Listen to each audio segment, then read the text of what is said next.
ప్రస్తుతం మనతో పాటు జై భారత్ నేషనల్ పార్టీ అధికార ప్రతినిధి వినుకొండ కోఆర్డినేటర్గా ఉన్న చిరంజీవి నాయక్ గారు ఉన్నారు. సో ప్రజెంట్ ఏపీ పాలిటిక్స్లో ఎటువంటి పరిస్థితులు ఉన్నాయో సో ఈ అంశం మీద ఆయనతో ఒకసారి డిస్కస్ చేద్దాం. So hi sir. హాయ్ అండి అండ్ జై భారత్. ఓకే సార్, మనం చూస్తున్నాం ఏపీలో ఎటువంటి పరిస్థితి పొత్తులపైన అయితే పర్టికులర్ ఒక గందరగోళం అయితే నెలకొంది. అటు టీడీపీ జనసేన పొత్తులు ఏర్పాటు చేసుకున్నాయి, బీజేపీతో పొత్తుల కోసం అయితే అటు చర్చలు అయితే జరుగుతూ ఉన్నాయి. ప్రజెంట్ జరుగుతున్న ఈ పొత్తుల పైన, ఈ గందరగోళం పైన మీ ఒపీనియన్స్ అంటే ఒకటండి, ఇప్పుడు మీరు చెప్పినట్టు ఏపీలో యాక్చువల్గా పొత్తుల విషయంలో కొంచెం అంబిగ్యూటీ ఉంది. అన్ఫార్చునేట్ థింగ్ ఏంటంటే వీళ్ళు పొత్తులు ఏ పార్టీతో పొత్తు కోసం ప్రయత్నిస్తున్నారో ఆ పార్టీ ఒక 10 సంవత్సరాలుగా ఆంధ్రప్రదేశ్కి తీరని ద్రోహం చేస్తుంది. సెంటర్లో పవర్లో ఉండి విడిపోయిన ఆంధ్రప్రదేశ్కి రాజధాని కట్టడానికి కానీ, పోలవరం పూర్తి చేయడానికి కానీ, తర్వాత రైల్వే జోన్ తీసుకురావడంలో కానీ, కడప స్టీల్ ప్లాంట్ తీసుకురావడంలో కానీ, విభజన చట్టంలో పొందుపరిచిన అంశాలు ఏది పూర్తిగా ఫుల్ఫిల్ చేయని పార్టీతో పొత్తు కోసం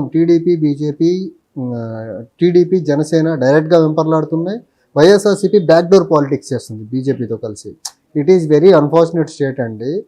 ఎందుకంటే 10 సంవత్సరాలుగా ఒక పార్టీ కేంద్రంలో పవర్లో ఉండి ఇంత ద్రోహం చేస్తున్న పార్టీతో పొత్తు కోసం వీళ్ళు ఇంతలా ఎందుకు వెంపర్లాడుతున్నది అసలు నిజంగా దాన్ని ఏమంటారు, చాలా శోచనీయ అంశం ఇది. సో పోనీ ఓట్ షేర్ పరంగా చాలా బలంగా ఉన్న పార్టీని అంటే 2019 ఎలక్షన్లో they got less than 1% vote. When it comes to YSRCP almost 50% vote share ఉంది 19లో వాళ్ళకు. అండ్ టీడీపీకి వచ్చేసరికి 39 to 40% ఉంది. జనసేనకు 5.5 to 6% ఓటు ఉంది. ఇంత పర్సంటేజ్ ఓట్ షేర్ ఉన్న పార్టీస్ ఆంధ్రప్రదేశ్లో 19 ఎలక్షన్లో ఒక లెస్ దెన్ 1% ఓటు ఉన్న పార్టీతో పొత్తు కోసం ఇంతలా ట్రై చేస్తున్నారు, ఇద్దరు డైరెక్ట్లీ ఒకళ్ళు ఇండైరెక్ట్లీ. సో ఇది చాలా అన్ఫార్చునేట్ థింగ్ అండి. ఇంతలా ఎంత పడుతుంది అంటే వీళ్ళందరి అవినీతి చిట్టాల భాగవతం బీజేపీ చేతిలో ఉండుండొచ్చు. అందుకనే బీజేపీని దాటి వీళ్ళు రాజకీయాలు చేయలేని పరిస్థితిలో ఉన్నారు.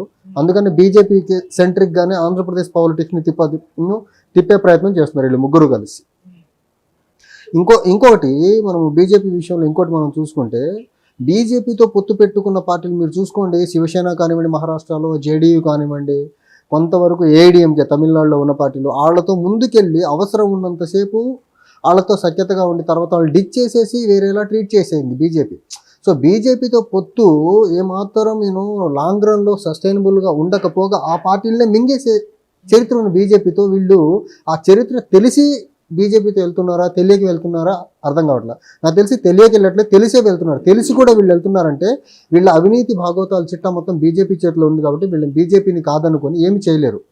ఇంకోటి, బీజేపీని ఆంధ్రప్రదేశ్కి అన్ని రకాలుగా అన్యాయం చేస్తున్న బీజేపీని వీళ్ళు ఇంతలా దాన్ని ఎంటర్టైన్ చేస్తున్నారు. ఆంధ్రప్రదేశ్లో ఆల్మోస్ట్ 25 ఎంపీ సీట్స్ ఉంటాయి, తర్వాత ఒక 15 రాజ్యసభ ఎంపీలు ఉంటారు. వీళ్ళ మద్దతు లేకుండా బీజేపీ రాజ్యసభలో ఏ బిల్లు పాస్ చేయలేని పరిస్థితి.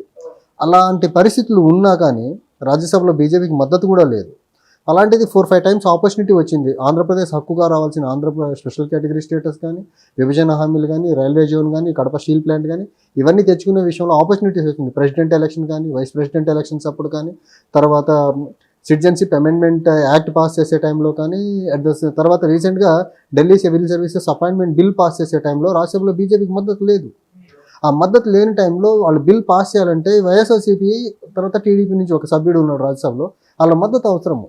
మాకు రావాల్సినవి ఇస్తేనే మేము మద్దతు ఇస్తామంటే ఇంకా సెంట్రల్ గవర్నమెంట్ వేరే ఇంకో ఆప్షన్ లేదు, ఇంకా చచ్చినట్టు ఇవ్వాల్సిందే.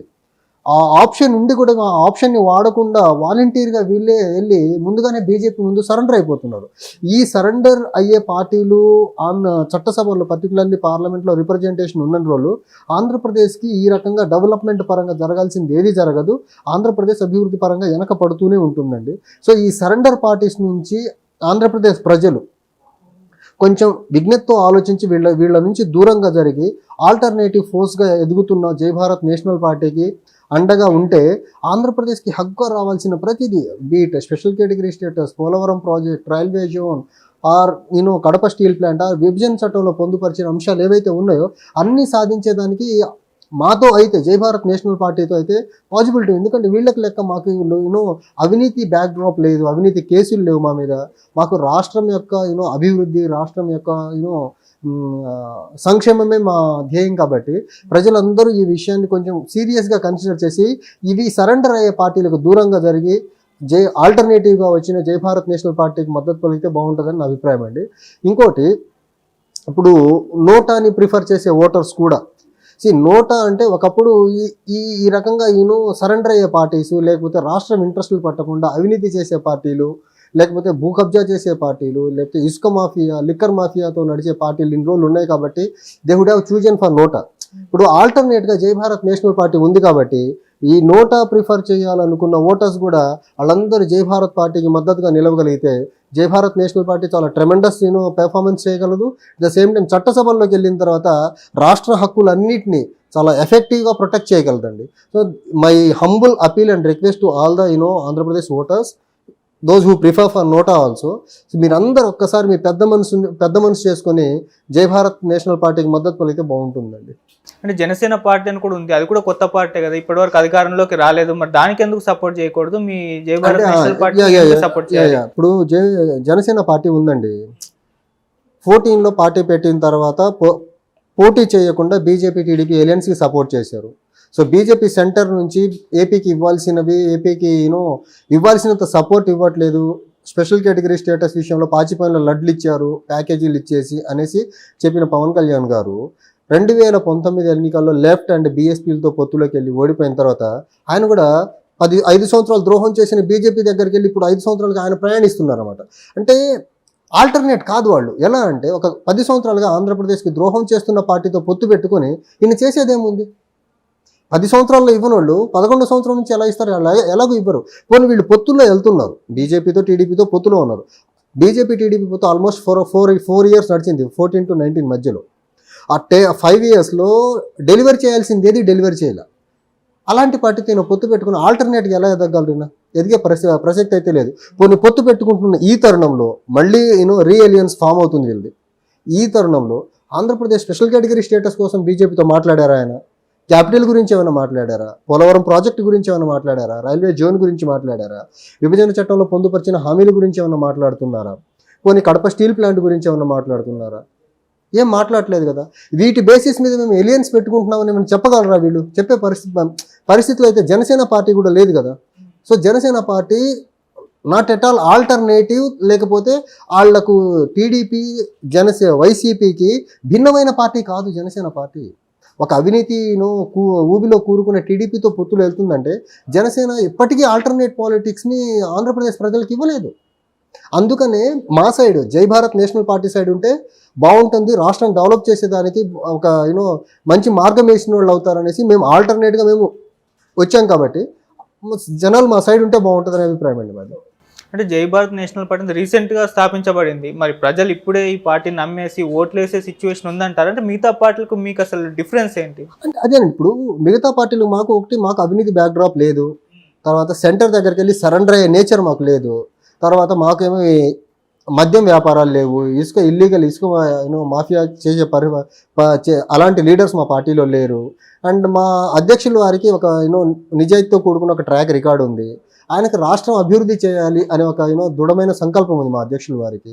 అందుకని మా పార్టీ 10 సంవత్సరాలుగా వీళ్ళు ఈ సో కాల్డ్ ఎస్టాబ్లిష్డ్ పార్టీస్ తీరని ద్రోహం చేశాయి. ఈ రోజుకి క్యాపిటల్ లేదు, ఇందాక నేను చెప్పినట్టు పోలవరం కానీ, రైల్వే జోన్ కానీ, కడప స్టీల్ ప్లాంట్ కానీ, విభజన చట్టంలో పొందుపరిచిన అంశాలు కానీ, సెంటర్ నుంచి రావాల్సిన రాయితీలు కానీ ఏది తీసుకొచ్చే పరిస్థితుల్లో లేరు. కాబట్టి మేము ఆల్టర్నేటివ్.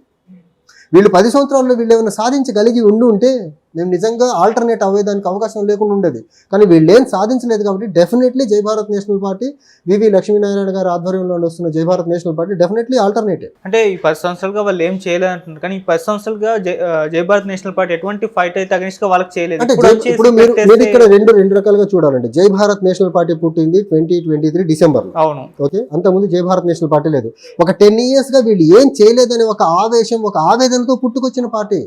ఒక ఆవేదన ప్రజలు వివిధ రకాల వర్గాల వారు మా అధ్యక్షుల వారి దగ్గర ఎక్స్ప్రెస్ చేసిన తర్వాత ఆ ఆలోచన విధానంలో, ప్రజల ఆలోచన విధానం నుంచి పుట్టిన పార్టీ ఇది. 10 సంవత్సరాలు ఏం చేయలేదు. మేము పుట్టింది జస్ట్ డిసెంబర్ 2023లో.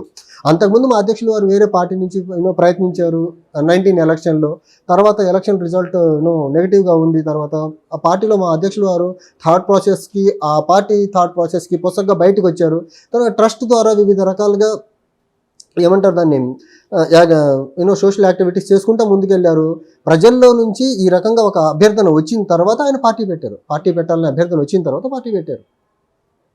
10 సంవత్సరాలు వీళ్ళు ఫెయిల్ అయ్యారు. ఆ ఫెయిల్యూర్లో ఒక ఆంధ్రప్రదేశ్కి ఒక డెవలప్మెంటల్ వ్యాక్యూమ్ ఉంది, లీడర్షిప్ వ్యాక్యూమ్ ఉంది. ఆ వ్యాక్యూమ్ని ఫిల్ చేసేదానికే వివి లక్ష్మీనారాయణ గారి ఆధ్వర్యంలో జై భారత్ నేషనల్ పార్టీ పుట్టిందండి.